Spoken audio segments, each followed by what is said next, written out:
Hello everyone. In this lecture we are going to discuss about Laurent series. That in the previous lecture we talked about Taylor series for complex valued functions, and now we're going to see a more generalized series expansion for complex valued function, which is known as the Laurent series.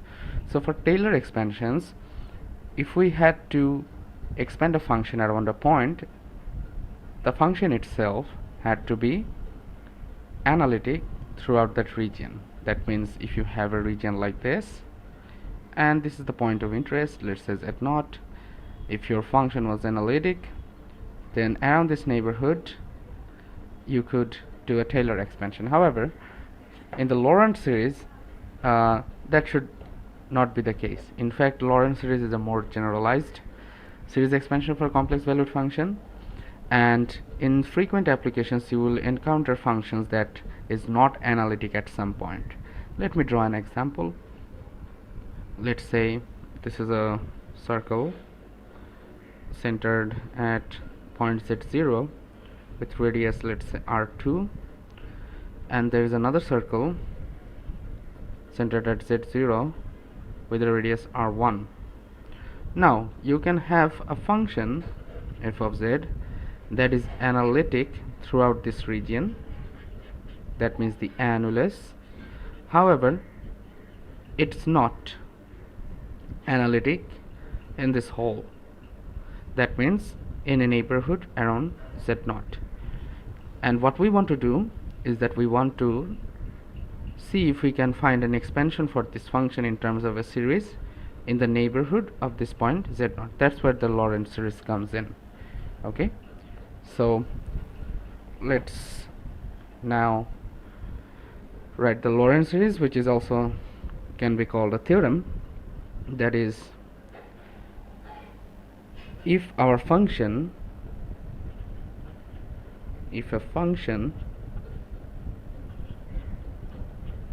which is given by f of z is analytic in an annular region, that means a region like this is called an annular or annulus, whatever you want to call it. So if a function f of z is analytic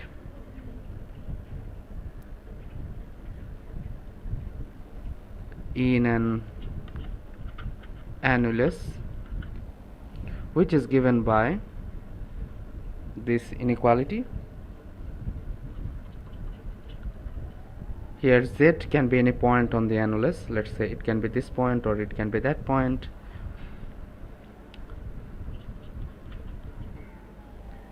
And if this is the case, that is our function is analytic in this annular region, then what we can do is that we can take this function f of z, then f of z can be represented as the following.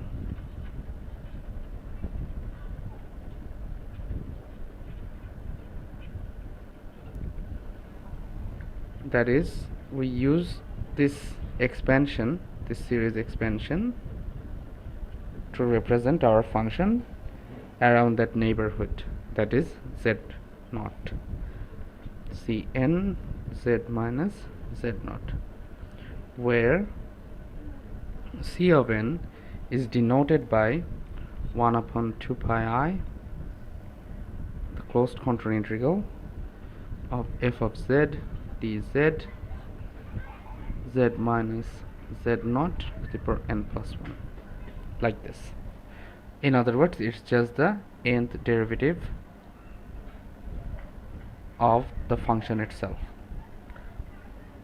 But it's better to write it like this because we are now involving such a point where the function is not analytic. Okay, now how do we prove this? So this is the proof.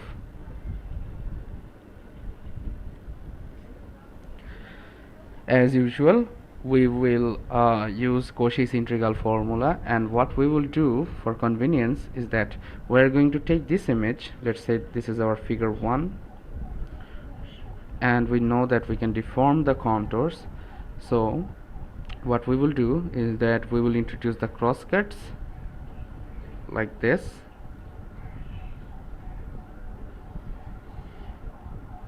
Again, this is our point Z0. These are two crosscuts, let's say like this, and we are traversing on the big circle that has a radius, let's say R2, and the small circle has a radius R1.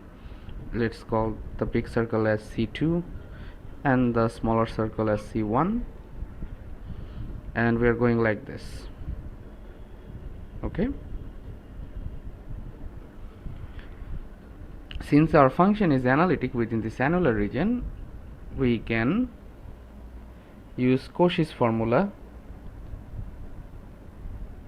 to write it down. That means our contour C1 lies on Z minus Z0, which is equals to R1, and contour C2 lies on Z minus Z0.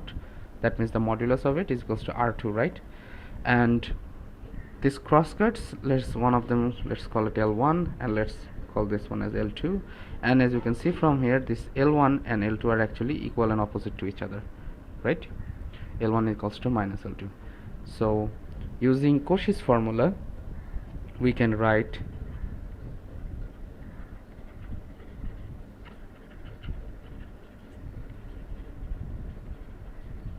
Cauchy's formula, or Cauchy's integral formula, whatever you want to call it. We can write it as f of z equals to the closed contour integral. Obviously there's a 2 pi I in front of all of this, so what I'm going to do is that I'm going to just multiply the 2 pi I in front of f of z, so that I don't have to write this thing in the denominator every time. And now what we have is, let's call this dummy variable psi, f of psi, and this is psi minus z, and this is on contour C2 that is going on the anti-clockwise direction over here. And then we have the crosscut. That means there should be a crosscut region where we are trying to imply the Cauchy integral formula like this. Let's just leave it like this and do not write the details over here. And there is another crosscut L2, but what we have written here is that L1 is equals to minus L2. That means the contribution coming from each of these crosscuts are cancelling each other out, right? So there will be a minus sign, because in terms of L2 you can write minus L1 and they will cancel each other out. So that's how you get rid of the contributions from the crosscuts. And finally you write this C1 f of psi t psi, and you write psi minus z, right? But notice that C2 is anti-clockwise, so if you consider C2 to be positive, which is the convention, then C1 would give a negative contribution, because this is on the clockwise direction and C2 is in the anti-clockwise direction. So there will be a minus sign in front of here, because if you evaluate this in reality, there will be a minus sign. So we are using that minus sign at the early stage of this calculation. Okay, so now what you can do, take this integral, for example, let's call it the first integral and let's call it the second integral, and now we are going to try to represent these integrals in terms of series. So the first integral tells us that this is coming from the first integral. This tells us that we can write this thing as xi minus z0 plus z0 minus z, right? We can write it like this. And what we can do right now is that we can simply factor this xi minus z0 out, so that we can get some 1 plus x type of thing, and then we can use that to our advantage to represent this whole thing as a series. And why we are invoking this z0? Because we are interested in a series expansion around the neighborhood of z0. So doing that would actually give us something like this: 1 minus z minus z0 psi minus z0. Okay, let's give a second bracket, and this is a similar thing that you already know, that is, it is similar to 1 minus x, which can be written as x to the power n as a summation if modulus of x is less than 1, right? So if we require that this thing is actually less than 1, that means we need to have, or we need to be sure, certain that modulus of z minus z naught divided by xi minus z naught is less than 1. How can we be sure of that? Well, if you use the property of the modulus itself, you will see that, okay, so this is the proof again, that this is actually less than 1. What you do is that you write z minus z naught divided by xi minus z naught as modulus of z minus z naught and xi minus z naught, right? Now z minus z naught is pretty simple. Z minus z naught is just telling you that if you have any point over here, z, and it's telling you the distance, right? Z minus z naught. So let's keep it like that. What about this xi minus z naught, right? What does this mean? Well, see, we are dealing with the contour C2. So this xi minus z naught would actually represent the distance between this z naught point and a point on this contour, because you are going along this contour, right? So this is actually xi minus z naught. And if you want to see it more elaborately, what you can do is that you can imagine there are these coordinate axes. This point over here is xi, this point over here is z naught, and it's just the how do you say it, the difference of these two things, and then you take the modulus. So that's why xi minus z naught would be represented as R2 in this case, and z is any point inside this annular region, right? Let's say this is z. So that's why you can see that the difference z minus z naught is actually smaller than R2. So that's why this whole thing is less than 1. So now we are certain that this guy z minus z naught divided by xi minus z naught is less than 1. Now we can safely series expand the whole thing. So we have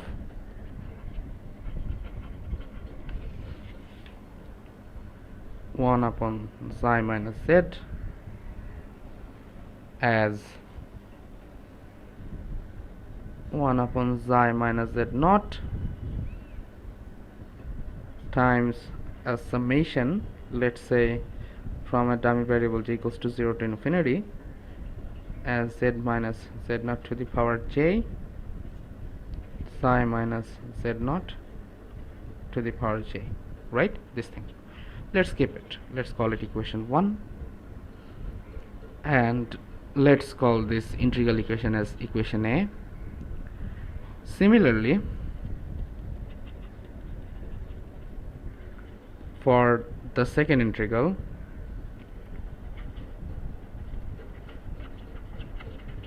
by second integral I mean this part over here, you can show that if you take the part as minus xi by z, that is, you are including this minus sign while you are taking this 1 upon xi by xi minus z, you can show that this will be equals to 1 by z minus z naught times 1 by 1 minus xi minus z naught divided by z minus z naught. How do you do it? You just invoke plus z and minus z, and you observe this minus sign with this xi minus z, okay? And again you can show that modulus of xi minus z naught divided by z minus z naught which is equals to r1 divided by z minus z0, which is again less than equals to 1. Why? Because xi right now is on the contour C1, so xi minus z0 would be r1, right? And again z is any point in this annular region, so z minus z0 would be greater than r1, so that's why this whole thing will be less than 1. And again you can use the series expansion safely, and you will have z minus z0 sum over, let's say, j equals to 0 to infinity xi minus z to the power z and z minus z0 to the power z, right? And let's call this equation 2. Now what we're going to do, we are going to, let's put 1 and 2 into equation A, and if you do that, you will realize that f of z is coming in terms of some series summation, and let's call some coefficients as a of j, z minus z0 to the power j plus summation of z equals to 0 to infinity b of z, z minus z0 minus j plus 1, where a of z is given by 1 upon 2 pi I contour of C2 f of xi minus z0 to the power z plus 1 d xi, and b of j is given by this one.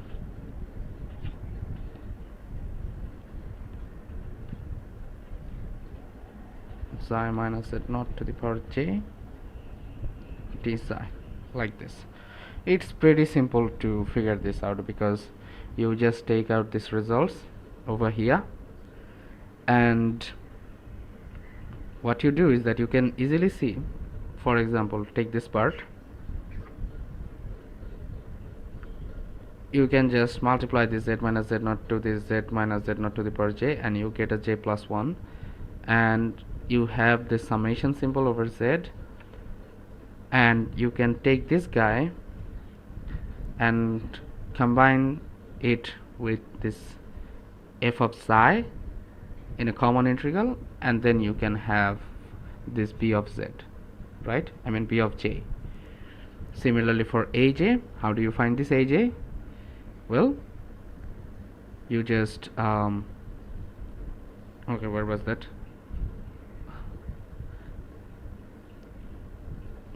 Yeah, here it is. You just take this guy out, equation that is from equation 1, and since you are expanding in a neighborhood of z0, that's why you want to keep these terms off. By off, I mean you don't want to absorb them in those coefficients, right? So you take the guy in the denominator, as you can see it's xi minus z0, okay, and you can take these two guys, you can multiply these two guys, and you can absorb them in the denominator of this guy over here. So this is just simple substitution, so that's why I'm not going into the details.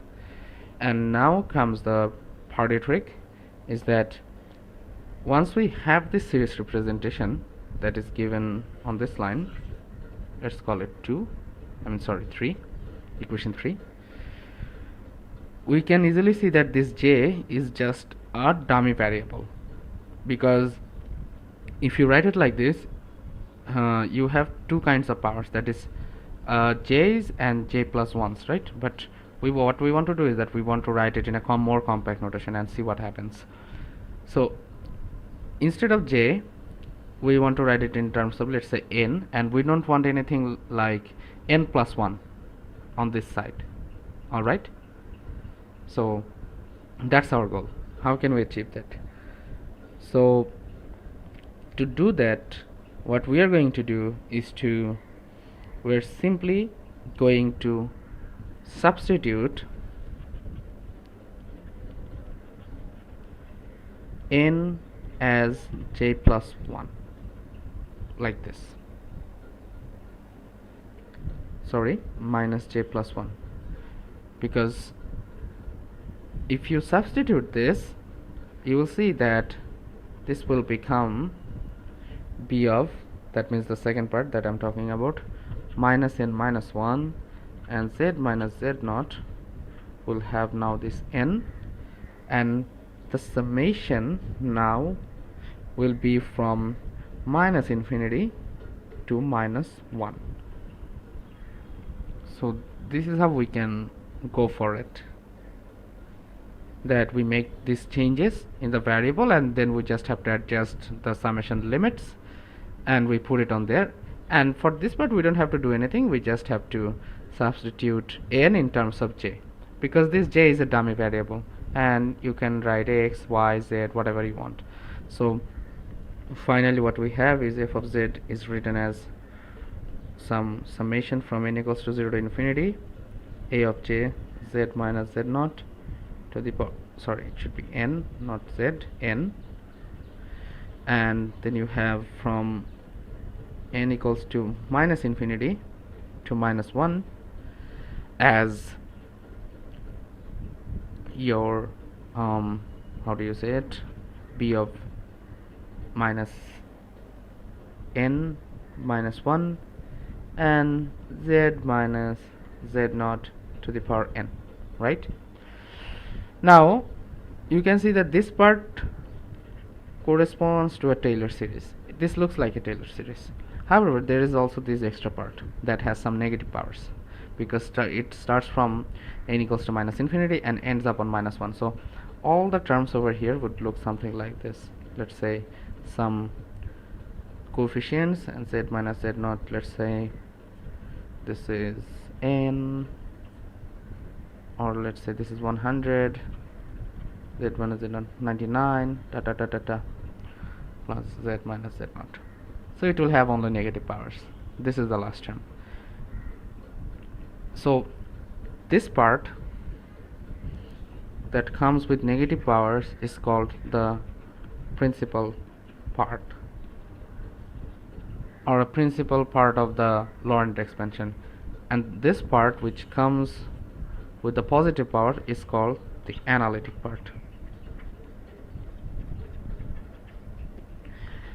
And the last term of the principal part, that means the term with n equals to minus 1, has some special significance. One term in the Laurent expansion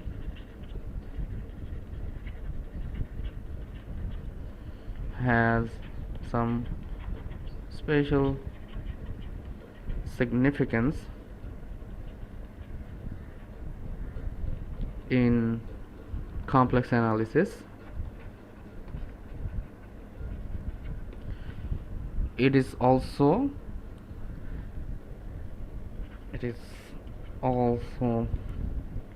a common attribute that we will see in residue calculus.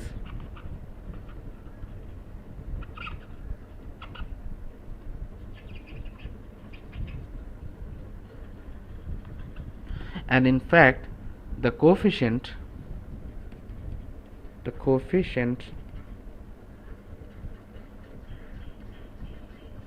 of 1 upon z minus z naught in a Laurent expansion for some function is known as the residue.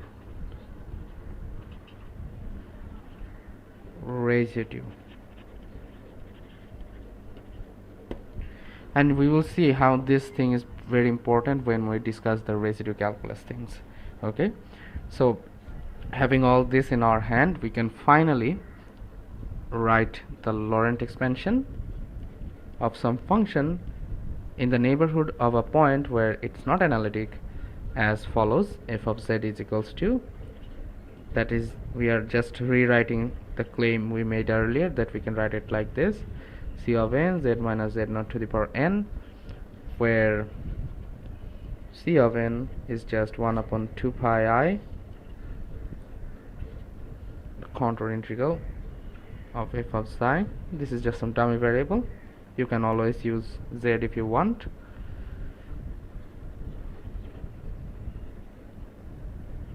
D psi, like this. Okay.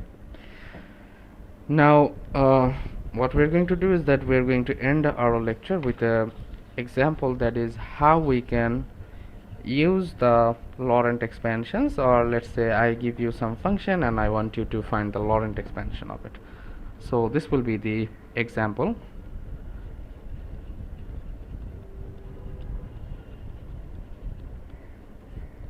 Let's consider a function f of z, which is given by 1 by z minus 1 and z minus 2, and I'm telling you to find a Laurent expansion of this function for 1 modulus 1 less than modulus of z, which is less than 2. That means I want you to find the Laurent expansion for this function in this region, the region that is given by this. That means there are two singular points, point 1 and point 2, and I want you to find a Laurent expansion.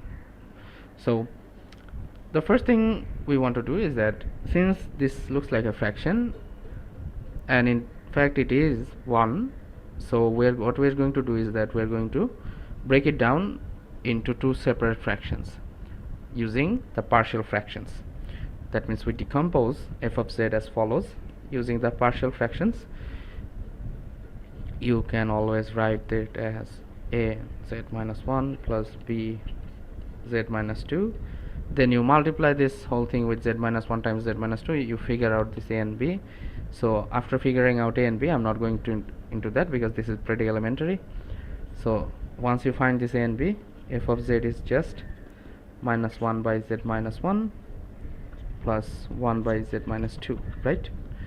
Now this is pretty convenient, and what you can do right now is that you can take this z, that means factor it out, and write it as 1 minus 2 by z, like this, minus 1 minus z, right?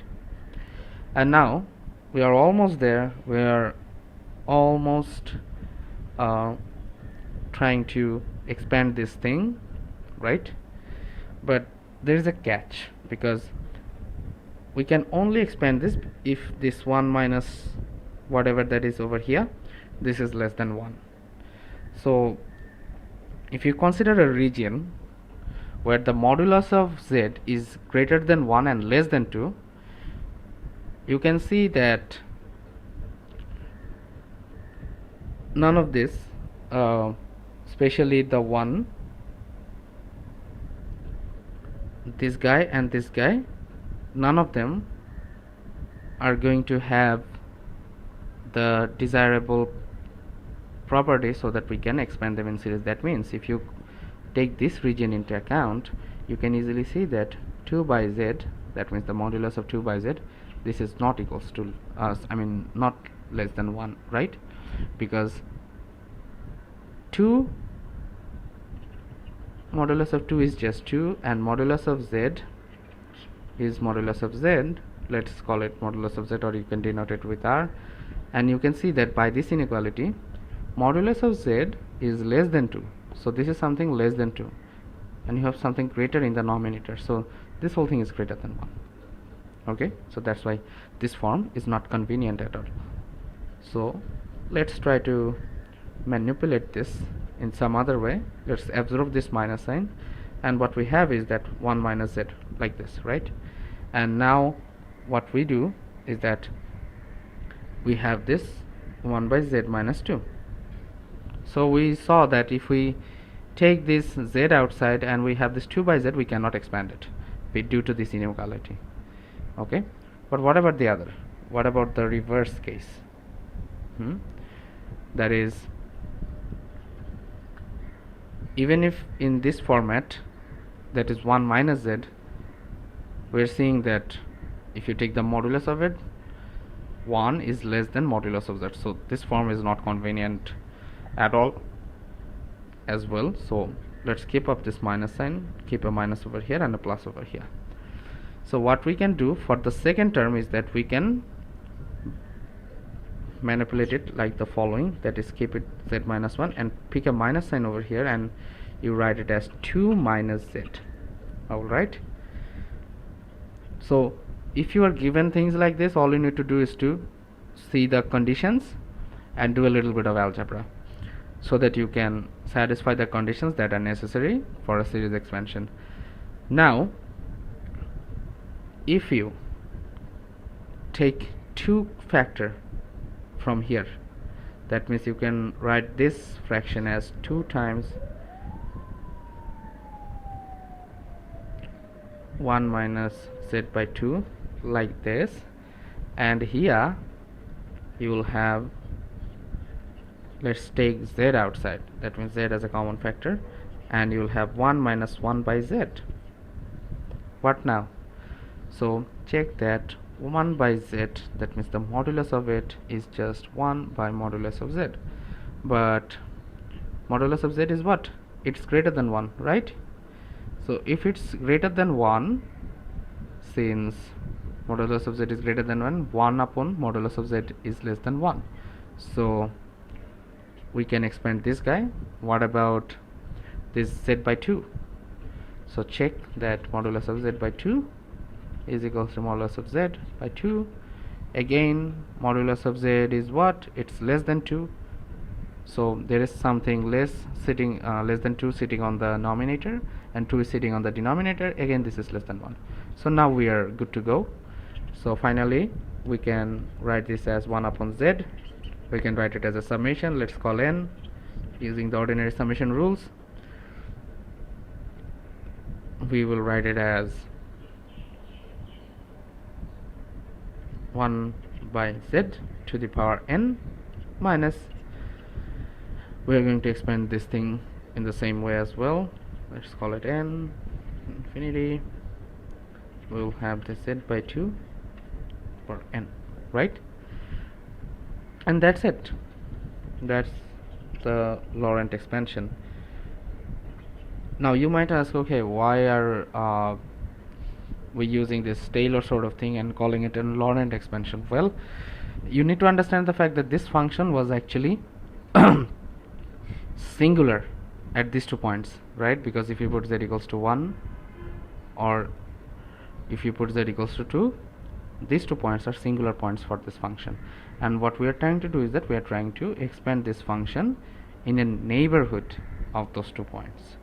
So that's why we did this trickeries, and finally you will see that this is actually the Laurent expansion, because it will involve the negative powers of the function itself.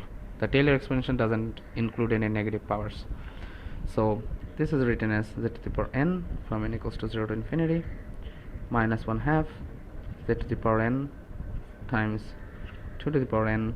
Obviously you can write it as 2 to the power n plus 1 as well, so in that case you just get rid of this 1/2 over here, and you can write it as z to the power n plus 1 as well. You just get rid of this thing.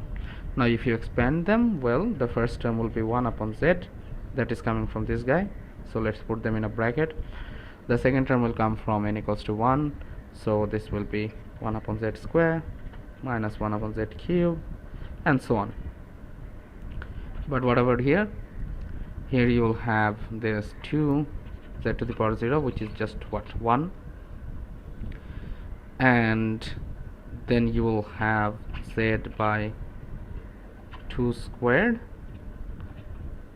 z squared by 2 cube, and so on.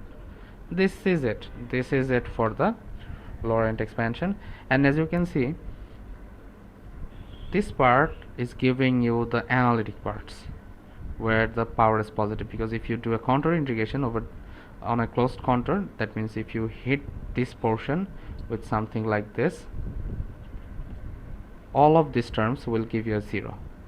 However, you can see that they are not, and you can easily find out the residue as -1, because the coefficient for z, that is z to the power -1 over here, is just -1.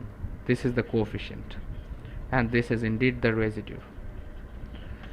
So you can find the residues and all the other interesting things from the Laurent expansion as well. And that will be it for today. And from the next lectures, what we're going to do is that we're going to discuss more about the singularities, and finally we'll dive into the residue calculus. Thank you.